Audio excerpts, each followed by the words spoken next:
Olá, gente querida, como vocês estão? Tá ficando meio repetitivo falar todos os dias da beleza de mais um dia friozinho, de outono bem ensolarado, não é? Que outono bem típico nós estamos vivendo aqui no estado. Bem que o inverno que se aproxima não nos leve de novo a mais um retrocesso no que diz respeito à pandemia. Que mais e mais a gente se cuide e possa se livrar deste problema sanitário tão grande. Com responsabilidade e cuidado individual, também com o avanço da vacinação, eu creio que devemos passar melhor este inverno do que o do ano passado.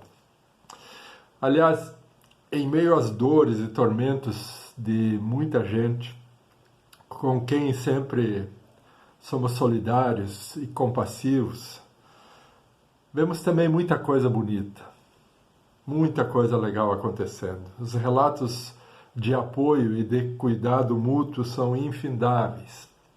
A rede de retaguarda, de oração, entre nós tem sido de uma beleza extrema. Tanta gente cuidando uns dos outros, sendo e se colocando como sua retaguarda emocional, mental, espiritual. Isso é um testemunho que nós temos que dar, um testemunho muito importante, pelo menos entre nós, em nossa comunidade. A beleza de tanta gente também se importando dá sentido a uma organização e um grupo cristão, que se une a tantos outros grupos que também fazem a mesma coisa. Eu refiro-me a tudo isso hoje porque as senhas deste dia falam da importância de fomentarmos a esperança, de sermos portadores de boas novas, que elevam a moral, que produzem ânimo e a importante capacidade, vontade de seguir em frente, de levantar a cabeça e começar de novo. Para tanto, nós não precisamos negar a realidade das dores e do sofrimento que nos cercam, mas, para ela, encontramos o antídoto que esta outra realidade nos traz. Para ela, nós vamos levar a esperança, porque não queremos sucumbir diante das dores deste mundo. A senha do dia é uma palavra de Josué 14:8, que diz: "Mas meus irmãos que subiram comigo desesperaram o povo. Eu, porém, perseverei em seguir ao Senhor."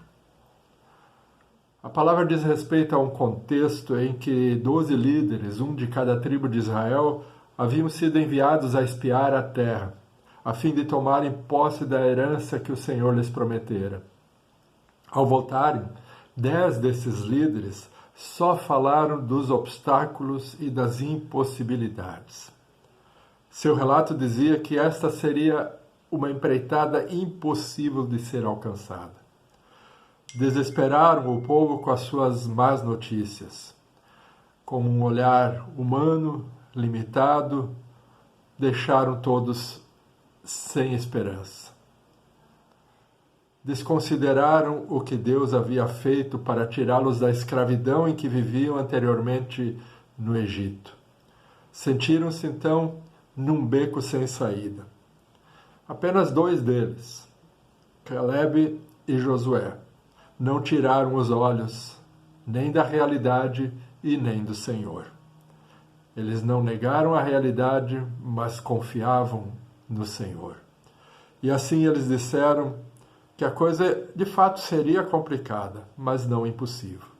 Que, pelo contrário, o mesmo Deus que os havia libertado do maior poder imperial da época, que era o faraó com o seu grande exército egípcio, como não completaria a sua obra diante das realidades e das forças muito mais fracas e menores do que aquilo que haviam vencido no Egito.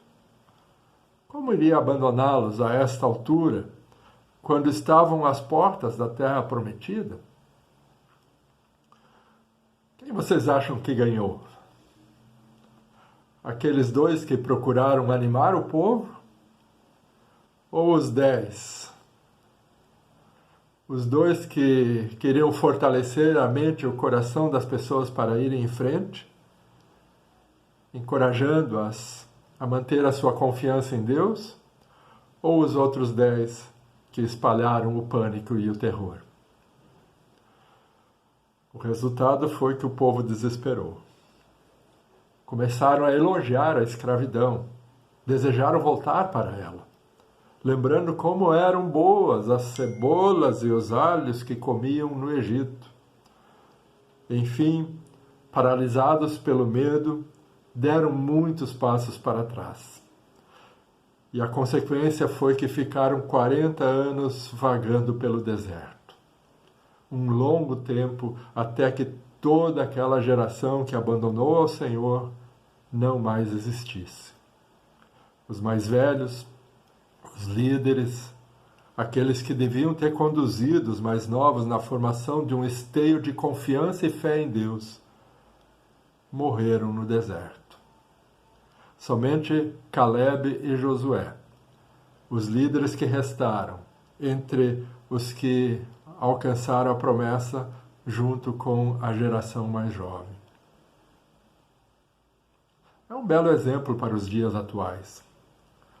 Nós estamos sendo propagadores do bem, das coisas boas que existem, da fé e da confiança em Deus, ou apenas nos limitamos a falar do mal que nos cerca?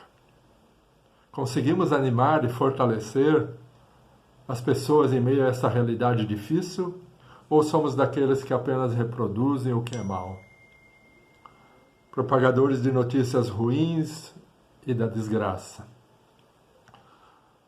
Nós não precisamos negá-la, como eu já falei, mas também não devemos estar entre aqueles que desesperam o povo, que fazem do seu pão de cada dia o que é mal e ruim. Infelizmente, notícia ruim é que dá ibope, como sempre se falou. Por isso, os noticiários, a imprensa em geral, se ocupa basicamente com isto, o tempo todo. Quem fica ouvindo o dia inteiro essas vozes só pode desesperar. Mas há esperança. Precisamos ter fé. Precisamos evidenciar muito mais o lado bom das coisas. E ele sempre existe. Como dizem as Escrituras, quão formosos são os pés daqueles que trazem boas novas, que falam da salvação. Como é bem-aventurado ou bem-aventurada a boca destes.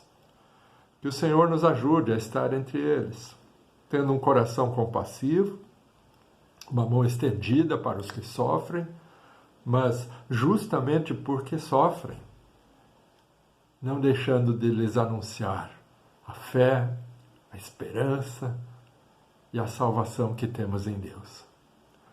Concluo com a palavra da senha do Novo Testamento, de Apocalipse 3, 11 e 12, onde Deus diz: venho sem demora, conserva o que tens, para que ninguém tome a tua coroa. Ao vencedor, falo-ei coluna no santuário do meu Deus, e daí jamais sairá.